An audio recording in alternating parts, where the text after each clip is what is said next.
Alright, so this is part 5, section 5, the last part in this chapter. Wow, this is quite a long chapter. Now, the last one is on tangents to circles. Now, I would split it into three different parts. Now, the first one is tangents at a point. Tangent, oh no, plural is singular. Tangent at a point. When they spot the preposition at, that means we're talking about tangent pass through one particular point. Alright, so there is only one tangent going through this blue point. So this is called T. The tangent say is T, and the circle is C. We say the tangent T is a tangent to the circle at point P. Alright, T is a tangent to C at P. Okay, so now suppose we have this situation. We have circle. Alright, so the center is HK, and we have the point. Let's say the point P is AB. Alright, we want to find the tangent to C at P, at this particular point P. Alright, so basically we can split it into three steps. First, we find the slope of the connecting radius. The slope of connecting radius. The connecting radius is the radius that connects P to C. Alright, connecting radius. I put it in blue. Alright, the blue is the connecting radius. Alright, connects C to P. We find the slope of the blue line. And secondly, since we know that the tangent is perpendicular to the blue line, so from the blue line we can find slope of tangent.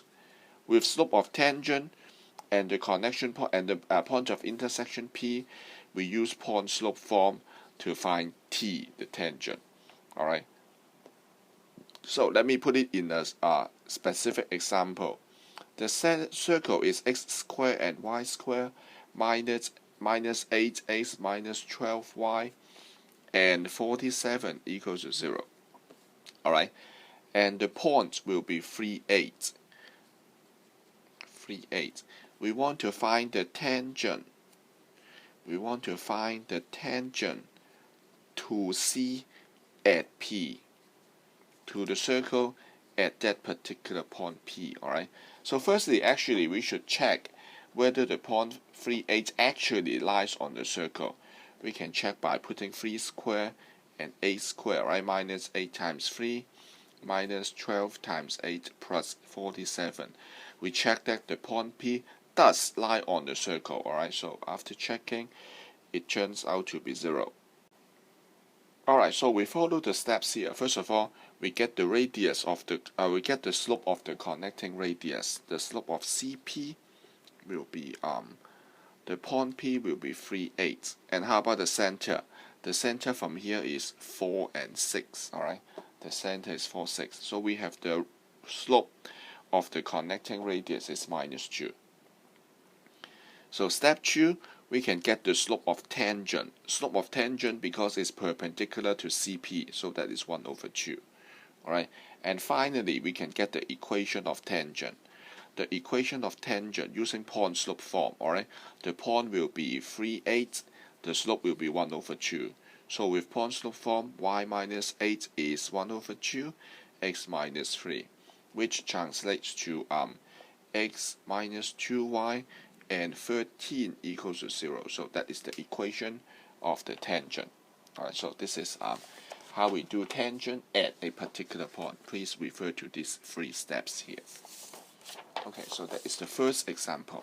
Okay, now let's move on to the second example. In the second example, we talk about tangent with fixed slope. We don't know what is the connection point, we don't know what is the intersection point, but we know about the slope of tangent. In other words, we have a circle, alright, and then we have a lines with certain slope. And then you know that all these orange lines, 2 of them will be tangent to the circle. Alright, these 2, this one and this one, they are tangent to the circle. All these orange lines, they are perpendicular. So this is what we want to do. Alright,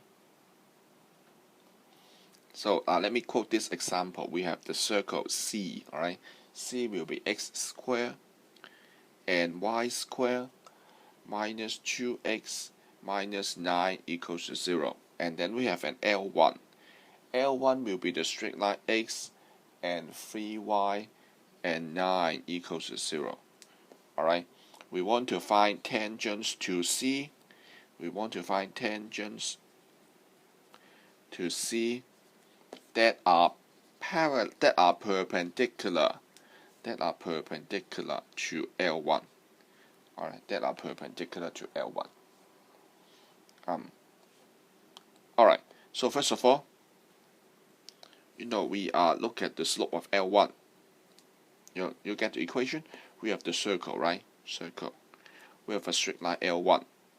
L1 is a straight line like this. Alright, this is L1. We want to find the equation of the tangents that are perpendicular to L1. In other words, those lines will be like this, right? Perpendicular to L1, and they are tangent to the circle. So in this diagram, we want to look at these two orange lines, alright? Perpendicular to L1 and tangent to the circle. So first of all, we get the slope of L1. Let's call it M1. Alright, M1 will be minus 1/3. Do you get this? We can get this from the equation of L1. We get the slope of M1 will be minus 1/3. So the slope of the orange line, the slope of the tangent, will that because they are perpendicular. So the slope of tangent, let's call it M2, right, will be 3.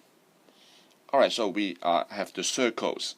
The circles will be x squared and y squared minus 2x minus 9 equals to 0. So this is the circle. And how about the tangents? Now the tangents, we only know that the slope is 3. Alright, so y is 3x plus k. Now these are all the orange lines. Orange lines with the slope equals to 3. Alright, but we don't know which one. All these orange lines, we don't know which one they are the tangents. So we put them 3x plus k. It's guaranteed the slope will be 3. Alright, guaranteed the slope will be 3. So combining the two equations, we have x squared and y squared. Y, I try to replace them with 3x and k. Alright, minus 2x minus 9 give me 0. In other words, we have a quadratic equation. X squared, alright,